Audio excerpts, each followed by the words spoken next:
that the people support their army and government is absolutely true. Whatever you hear in the corporate media is the complete opposite. And on that note, what you hear in the corporate media, and I will name them, BBC, Guardian, New York Times, etc., on Aleppo is also opposite of reality. Oh man, somebody find Gary Johnson. We're about to get real and talk about Aleppo.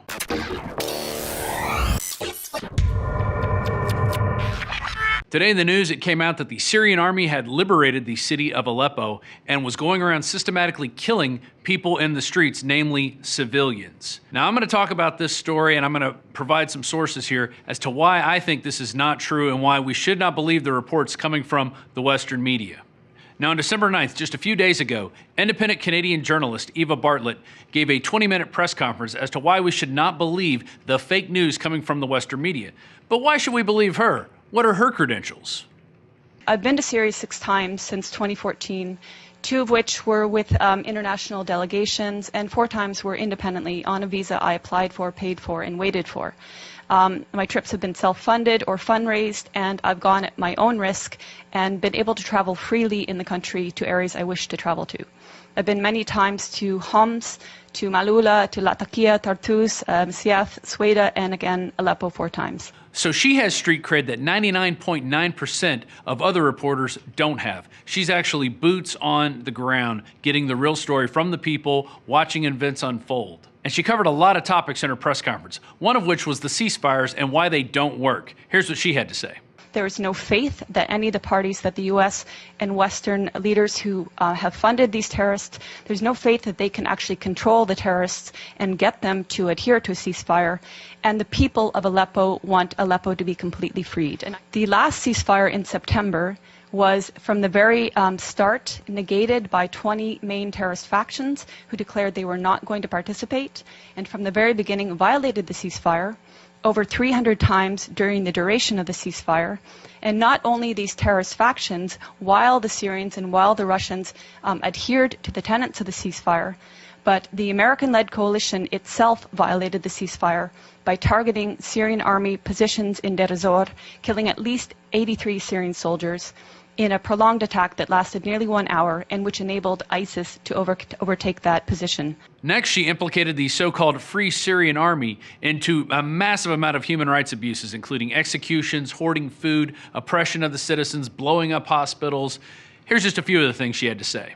2012 has been inhabited by different terrorist factions, among them al-Nusra, among them the so-called Free Syrian Army, which has committed the same heinous acts of terrorism as al-Nusra, as ISIS, as Ahrar al-Sham, as Nuruddin al-Zinki, which beheaded a 12-year-old Palestinian child and somehow is still deemed moderate. Since 2012, these areas of Aleppo, which have now recently been freed, their occupation by these terrorist factions has meant the greater Aleppo, the 1.5 million plus population of greater Aleppo, have suffered sieges denying them food and medicine.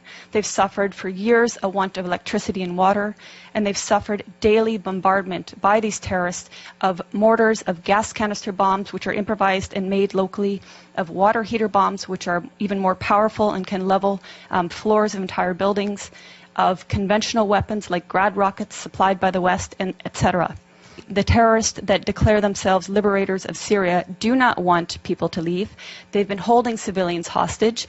And if you're following reports that are not BBC and that are not New York Times, you will see countless testimonies of civilians, of the 100,000 civilians who've been liberated the last week, saying, thank God for the Syrian Arab army that liberated us, and the terrorists were hoarding food, they were preventing us from having food. This is all documented. The myths that have been about Aleppo and Syria in general have been that the Syrian government and army are starving the population. Again, I refer to testimonies of people, even people I met with in November. I met with a family of displaced people from Al-Halak, which is north of Bustan al-Pasha, which was an area, both areas occupied by terrorists. At that time, when I met them on November 10th, he told me that they had fled along with about 40 others on about 20 days prior, and that they had tried twice prior to flee, but they were prevented violently so from doing so by the terrorists that inhabited those areas. This is the case. These are the testimonies coming out of Aleppo now. People saying, we tried to flee, they wouldn't let us, they shot at us. There are also videos showing people who did manage to flee coming under fire and the Syrian army actually protecting them, acting as human shields. So that's to say that what we've been hearing in the corporate media is not depicting an accurate image of what's happening in Aleppo. The corporate media is saying that the Syrian army is attacking people, and until today, the corporate media is maintaining this, even though the exact opposite is true. Now, remember the chemical weapons that our mainstream media told us that Assad was using on his people, but then we found video of the Free Syrian Army and others using them in actuality, so of course it was a fake story. Well, here's just another source, here's just another piece of evidence that proves we were right all along. Also documented are that areas in these areas occupied by terrorists, including a school, were housing chemicals used to make chemical weapons. And you could see also the gas canisters that were used to make explosive gas canister bombs. In fact, even when I was in Leiramun, we saw a factory in one of the buildings that was used to make gas canister bombs. In Leiramun, we also saw evidence of the so-called Free Syrian Army that some people say doesn't exist anymore. The 16th Brigades was active there. They had a cell underground, 3 stories below, that was perfectly intact in spite of aerial bombings above ground. And I make this point because people talk about the destruction in Aleppo as if the physical destruction matters. It's the people that the Syrian government and the Syrian people care about.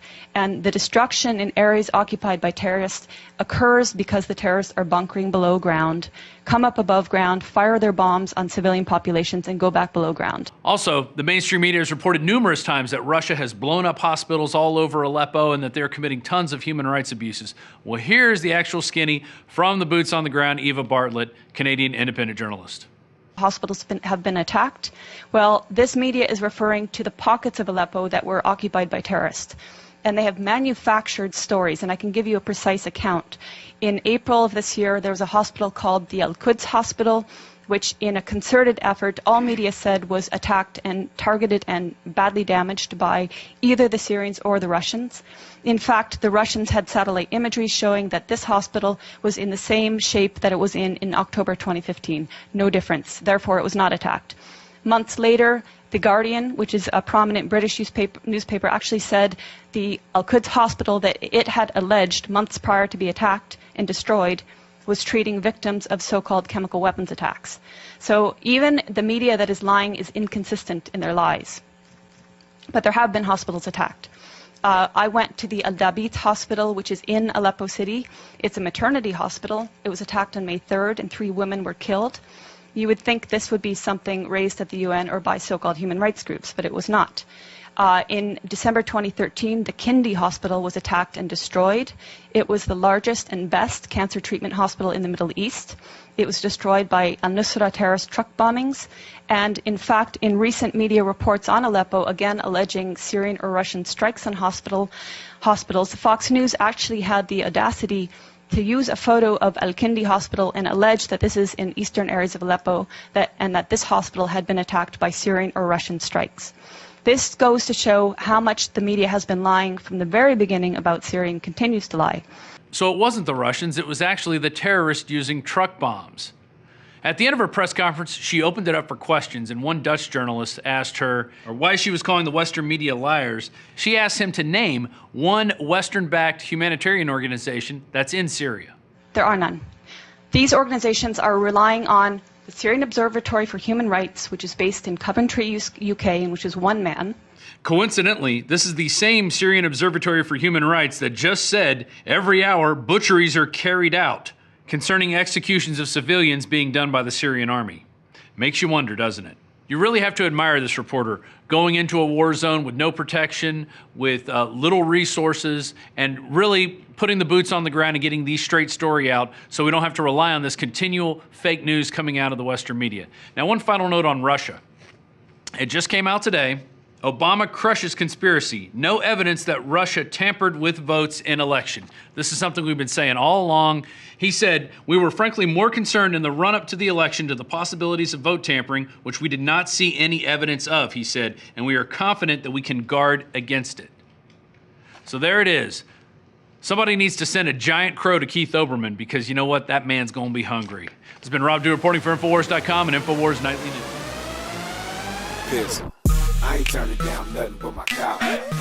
Want that truth? Out. I'm trying to give it to the world before it burn up. I only know one way. Turn up.